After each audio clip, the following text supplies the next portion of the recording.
Dios les bendiga, soy el pastor Gilberto Gutiérrez de la Iglesia Bautista Ores de México DF. Me da mucho gusto saludarlos en este 17 de junio 2020. Gente común que dejó huella es nuestra serie. Estamos en el devocional número 5. Recuerdan, terminamos con el carcelero de Filipos y ahora vamos con un nuevo personaje, es una mujer. Se llama Rahab y le llamaremos la mujer inmoral que llegó a ser renombrada. Nos basaremos en diferentes textos bíblicos, pero básicamente en Josué capítulo 2, versículo 1 al 24. Déjeme introduzco de esta manera. Uno de los problemas más terribles de la humanidad que se ha manifestado en todas las épocas de la historia es la injusta y nefasta discriminación. La discriminación por diferentes causas, y una de ellas es por causa de el sexo, hombre-mujer. Y tristemente se ha discriminado a la mujer. Aún en nuestra época existe una doble moral que califica imparcialmente las acciones de acuerdo con el sexo de la persona, no en todos los casos, no en todas las culturas, pero sí en algunas culturas. Sin embargo, si hay alguien que libera de esos prejuicios, es Dios. Y si hay un libro que dignifica a la mujer, es la Biblia. Si hay un libro que reprueba la discriminación, es la palabra del Señor. En el pasaje que hoy nos ocupa, nos encontramos con una mujer a quien se le da el calificativo de ramera. En su cultura así se le llamaba, y cuya vida resulta un ejemplo extraordinario de la gracia de Dios manifestada. Comete un grave error quien dice que la Biblia es un libro antiguo y que tiene una visión patriarcal y machista. Está equivocado. Tampoco es feminista. Tampoco es feminista la Biblia. No, es un libro que nos habla de Dios, de su amor para con nosotros, para con todos los hombres por igual, sin importar sus condiciones, si es hombre, si es mujer, y ni siquiera sus condiciones morales. El amor de Dios es para todo mundo y su oferta de salvación es para todo mundo. Eso se manifiesta en esta historia que nos cuenta la palabra. Ahora, su historia es extensa en cuestión de versículos que debemos leer, pero por eso déjenme hacerles una historia tomada de todos esos versículos y luego abordaremos algunos pasajes en particular. Josué está al frente del pueblo de Dios y la misión es poseer la tierra prometida. Jericó es una ciudad considerada inexpugnable. Sus enormes paredes externas la hacen ver imponente e invencible. Josué sabe que Dios está con ellos, pero entiende que humanamente hay que tomar previsiones, así que manda a 2 espías para que reconozcan la ciudad. Los espías llegan a la ciudad y buscan alojamiento en lo que bien podría ser una posada de esas llamadas de mala muerte. En aquella cultura, eso era muy natural para los viajeros. La posadera, o dueña del lugar, mesonera podríamos decir también, a quien la Biblia llama ramera, se llamaba Rahab. Cuando las autoridades de Jericó se dan cuenta de su presencia, acuden a Rahab, pero esta mujer les esconde a los espías y les ayuda a escapar mediante una información confusa a los enviados del rey. Entre Rahab y los espías judíos se establece un pacto.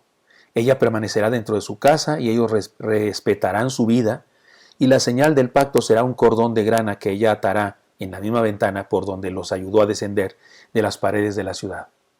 Ella vivía en una casa que estaba en el muro de la ciudad. Cuando el pueblo de Dios tomó la ciudad, Rahab y toda su familia y sus pertenencias fueron respetadas. Pudiendo escapar a cualquier otro pueblo vecino, Rahab y su familia se integraron al pueblo hebreo a partir de aquel entonces.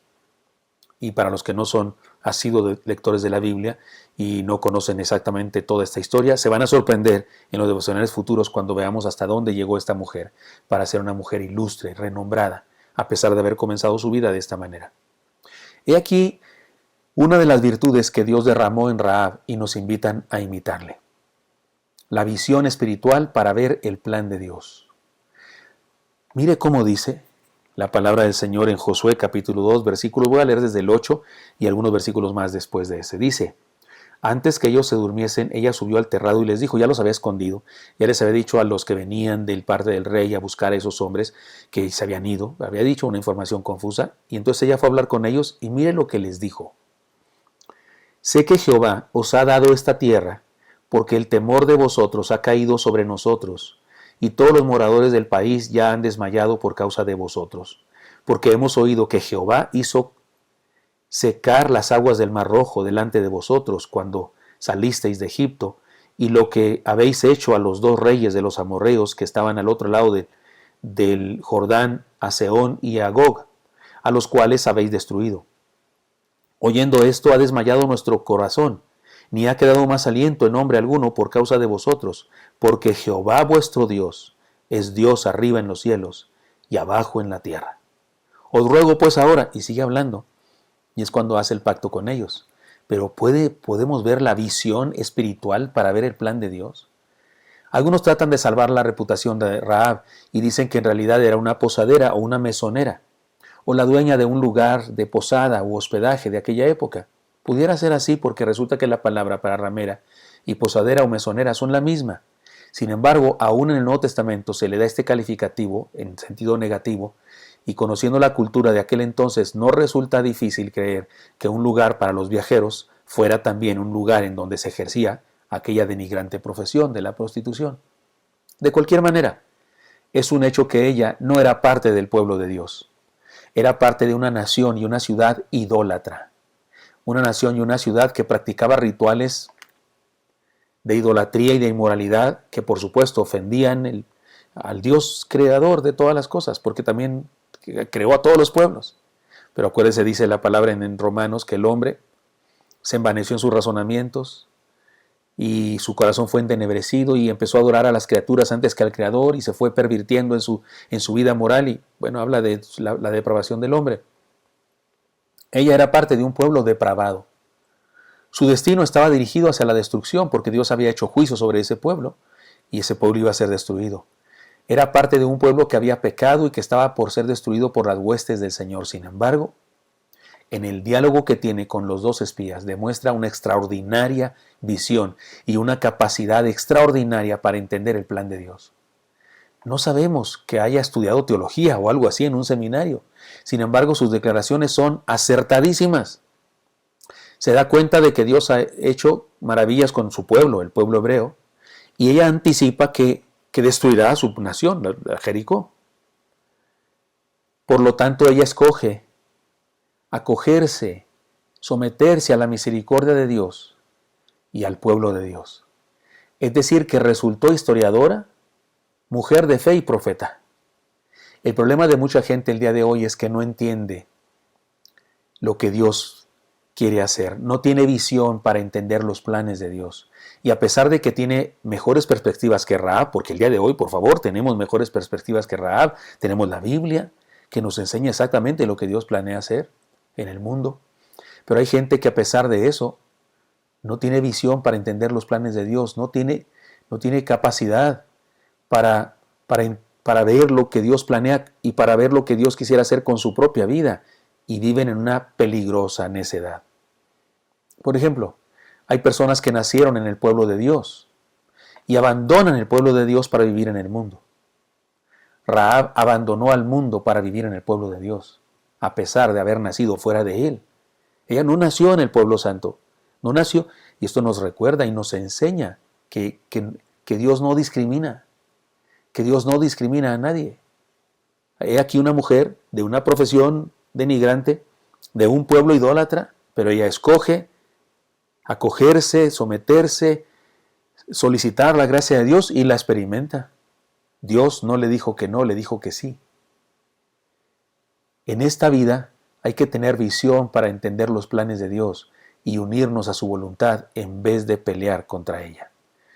Así que esta es la primera enseñanza, la visión espiritual para ver los planes de Dios.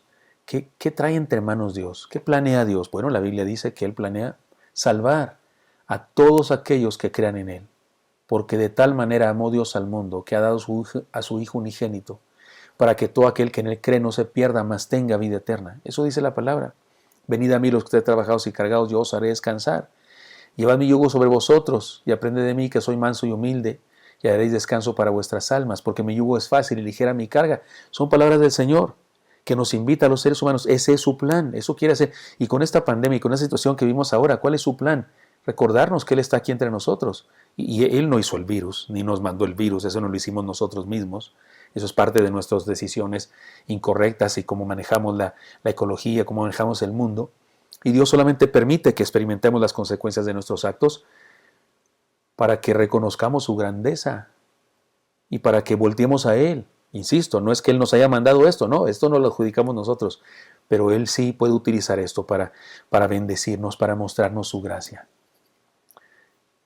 En esta vida hay que tener visión entonces y entender los planes de Dios y unirnos a su voluntad en vez de pelear contra ella. Naciste en el pueblo de Dios, permanece ahí, intégrate, crece más cada día, aprende más cada día, no te salgas de la gracia de Dios, no te salgas del pueblo de Dios.